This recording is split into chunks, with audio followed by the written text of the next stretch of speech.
عمر رضی اللہ تعالیٰ عنہ اس بات کو پسند کرتے تھے کہ رمضان کے چھوٹے ہوئے روزوں کی قضا اسی عشرے میں کر لیا جائے، اس لیے کہ یہ مبارک عشرہ تو فضیلت کے ایام ہیں، تو قضا بھی ہو جائے گا، اور وہ بھی قضا مبارک عشرے میں، فضیلت کے ایام میں ہمارے روزے قضا ہو تو ایک اچھا کام ہو جائے گا۔ تو اس لیے روزوں کی قضا کے لیے بھی یہ بہترین موقع ہے، اور ویسے پورے عشرے میں 9 ذی الحجہ تک ہم روزہ نفل روزے بھی رکھ سکتے ہیں، خاص طور پر عرفہ کے روزے کی تو بڑی اس کی ترغیب ہے۔ تو یہ السلام علیکم ورحمۃ اللہ وبرکاتہ۔ بسم اللہ الرحمن الرحیم۔ عن ابن عباس رضی اللہ تعالی عنہما قال قال رسول اللہ صلی اللہ علیہ وسلم ما من ایام العمل الصالح فيها احب الى الله من هذه الايام يعني ايام العشر قالوا يا رسول الله ولا الجهاد في سبيل الله قال ولا الجهاد في سبيل الله الا رجل خرج بنفسه وماله فلم يرجع من ذلك بشيء رواه ابو داود۔ محترم حضرات، ایک دو دن میں ہم اور آپ ذی الحجہ کے مہینے میں داخل ہوں گے، اور مختلف مناسبتوں سے آپ کے سامنے باقاعدہ بطور تذکیر یاد دہانی جمعہ کے خطبے بھی ہوتے ہیں اور دروس بھی ہوتے ہیں، یعنی یہ ہر سال کا روٹین ہے، معمول، یعنی ہر سال عشر ذی الحجہ آتا ہے، اور عشر ذی الحجہ کے جو فضائل ہیں، جو اس عشرے کی جو اہمیت ہے وہ تقریباً سب کو معلوم ہے، لیکن پھر بھی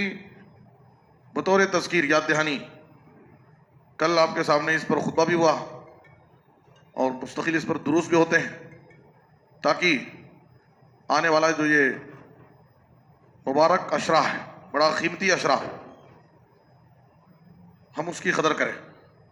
سلف صالحین اس عشرے کی بڑی تعظیم کرتے تھے، کانوا یعظمون ثلاث عشرات۔ ابو عثمان النہدی کہتے ہیں کہ سلف 3 عشروں کا بڑا اہتمام کرتے تھے، ایک ذی الحجہ کا پہلا عشرہ، اور دوسرے محرم کا پہلا عشرہ، اور تیسرے رمضان کا آخری عشرہ۔ تو ان 3 عشروں کی سلف صالحین بڑی قدر کرتے تھے، بڑا اہتمام کرتے تھے، خصوصی طور پر ان عشروں میں زیادہ سے زیادہ اللہ کی عبادت، اعمال صالحہ کا اہتمام کرتے تھے۔ سعید بن جبیر رحمۃ اللہ علیہ کے بارے میں ہے کہ اذا دخل العشر اجتہد اجتہادا حتی ما یکاد یقدر علیہ۔ اس عشرے میں، عشرے ذی الحجہ میں اتنا زیادہ محنت کرتے تھے عبادتوں میں کہ دوسروں کے لیے ویسی محنت نہیں ہو پاتی تھی، خوب محنت کرتے تھے، عبادت میں اپنے آپ کو لگا دیتے تھے، بڑا اہتمام کرتے تھے، اس لیے کہ اس عشرے کی اللہ تعالیٰ نے قسم کھائی وَلَيَالٍ عَشْرٍ، اور اللہ تعالیٰ کسی چیز کی اہمیت بتانے کے لیے اس کی قسم کھاتا کہ یہ چیز بڑی اہم ہے، اس لیے اللہ اس کی قسم کھا رہا ہے۔ اور عشرے ذی الحجہ میں جو بھی کیے گئے اعمال ہیں وہ اللہ کے نزدیک سب سے زیادہ محبوب ہیں، اس کے برابر کوئی بھی عمل نہیں ہو سکتا۔ یہاں تک کہ صحابہ نے کہا اللہ کی راہ میں جہاد بھی اس کے برابر نہیں ہو سکتا، تو کہا کہ جہاد بھی برابر نہیں ہو سکتا۔ ہاں، وہ مجاہد جو اپنی جان مال کے ساتھ گھر سے نکلے اور اپنی جان مال سب کچھ اللہ کی راہ میں قربان کر واپس نہ لوٹے۔ اب آپ سوچیے کہ وہ مجاہد عشر ذی الحجہ میں کیے گئے اعمال کے برابر اس کا ثواب ہو سکتا ہے۔ عشر ذی الحجہ میں ہم جو نیکیاں کریں گے، جو اعمال کریں گے، اس کا اتنا بڑا ثواب ہے، اور یہ اللہ کے نزدیک اتنے زیادہ محبوب ہیں کہ وہ مجاہد ہی اس درجے کو پا سکتا ہے جو اپنی جان مال سب کچھ لٹا دے، وہ اس درجے کو پا سکتا ہے جو عشر ذی الحجہ میں عمل کرتا ہے، نیکی کرتا ہے۔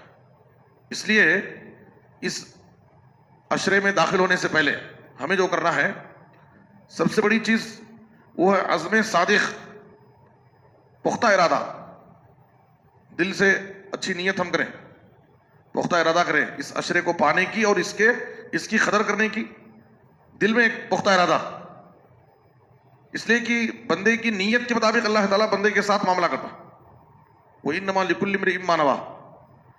آدمی کی نیت کے مطابق اس کو اس کے ساتھ اللہ معاملہ کرتا ہے۔ اور اگر کسی اچھے عمل کے لیے ہم دل میں پختہ ارادہ کریں، اچھی نیت کریں، تو اللہ تعالیٰ اس عمل کو ہمارے لیے آسان بھی کر دیتا ہے، اس عمل کو اللہ تعالیٰ ہمارے لیے آسان کر دیتا ہے۔ اور دوسرا فائدہ یہ ہوتا ہے من ہم بحسنۃ ولم یعملها کتبت له حسنہ، جب آدمی کسی نیکی کا دل میں ارادہ کرتا ہے، صرف ارادہ کرنے پر آپ کو ایک نیکی مل جاتی ہے۔ اللہ تعالیٰ دل کے ارادے کو بھی جانتا ہے۔ ہم عشر ذی الحجہ کی فضیلت کو جاننے کے بعد دل میں ہم ارادہ کریں کہ اس عشرے میں داخل ہونے کے بعد ہم باقاعدہ اس کا اہتمام کریں گے، زیادہ سے زیادہ نیک اعمال کریں گے، زیادہ سے زیادہ اللہ کی عبادت کریں گے، فرائض کے ساتھ سنن و نوافل کا اہتمام کریں گے، کثرت سے اللہ کا ذکر کریں گے، اور کم سے کم کوشش یہ کریں گے کہ اس عشرے میں ایک بار قرآن مکمل کریں گے، اس طرح سے شیڈول بنائیں۔ عمر رضی اللہ تعالیٰ عنہ اس بات کو پسند کرتے تھے کہ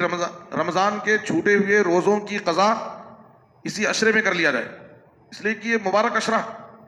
تو فضیلت کے ایام ہیں، تو قضا بھی ہو جائے گا، اور وہ بھی قضا مبارک عشرے میں، فضیلت کے ایام میں ہمارے روزے قضا ہو تو ایک اچھا کام ہو جائے گا۔ تو اس لیے روزوں کی قضا کے لیے بھی یہ بہترین موقع ہے۔ اور ویسے پورے عشرے میں 9 ذی الحجہ تک ہم روزہ نفل روزے بھی رکھ سکتے ہیں، خاص طور پر عرفہ کے روزے کی تو بڑی اس کی ترغیب ہے۔ تو یہ جو اعمال ہیں ہم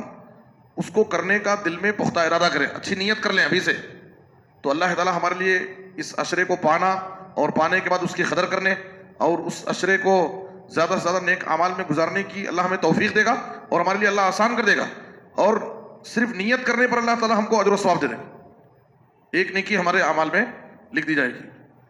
اور اس کے لیے باقاعدہ ہم اللہ رب العالمین سے توفیق مانگیں، دعائیں کریں، جیسے سلف صالحین رمضان پانے کے لیے اللہ سے دعائیں مانگتے تھے، 6 مہینے دعا کرتے تھے، تو ایسے مبارک عشرے کو پانے کے لیے ہم بھی اللہ رب العالمین سے دعائیں کریں۔ اللہ تعالیٰ نے عشر ذی الحجہ میں امہات العبادات، اسلام کی بڑی بڑی عبادتوں کو اس عشرے میں جمع کر دیا، حج، قربانی، نماز، روزہ، صدقہ، خیرات، سب جتنی بھی بڑی بڑی عبادتیں ہیں سب اس عشرے میں اللہ نے رکھ دی ہے۔ تو اس لیے ہمیں چاہیے کہ ہم خود اس عشرے کے لیے اپنے آپ کو تیار کر لیں، اور باقاعدہ وقت سے پہلے اس کا شیڈول بنائیں کہ اس سے ہم کیسے کما حق و فائدہ اٹھائیں گے، اور اپنی فیملی کو بھی بیدار کریں، گھروں میں ایک اچھا ماحول بنائیں، اس عشرے سے فائدہ اٹھانے کے لیے گھروں میں بھی اچھا ماحول بنائیں، اس کا اہتمام کریں، فیملی میں بھی باقاعدہ بیداری پیدا کریں کہ اس عشرے کو ہمیں کس طرح سے گزارنا ہے۔ مسجد میں، گھر میں، آس پاس میں ایک اچھا ماحول پیدا کرنے کی ضرورت ہے، اس لیے کہ ماحول جب بنتا ہے تو ایک دوسرے کو دیکھ کر کے بھی آدمی نیکی کرنے پر آمادہ ہو جاتا ہے۔ اس لیے ہمیں چاہیے کہ آنے والا جو مبارک عشرہ ہے، عشر ذی الحجہ، ہم اس کے لیے تیار ہو جائیں، اور عزم صادق، اچھی نیت کے ذریعے ہم اس کا استقبال کریں، اور اللہ سے توفیق مانگیں کہ اللہ تعالیٰ ہمیں اس عشرے کو پانے کی اور پا کر کے اس کی قدر کرنے اور اس سے بھرپور فائدہ اٹھانے کی اللہ ہم سب کو توفیق عطا فرمائے۔ آمین۔ وصلی اللہ علی نبینا محمد وآلہ وصحبہ اجمعین۔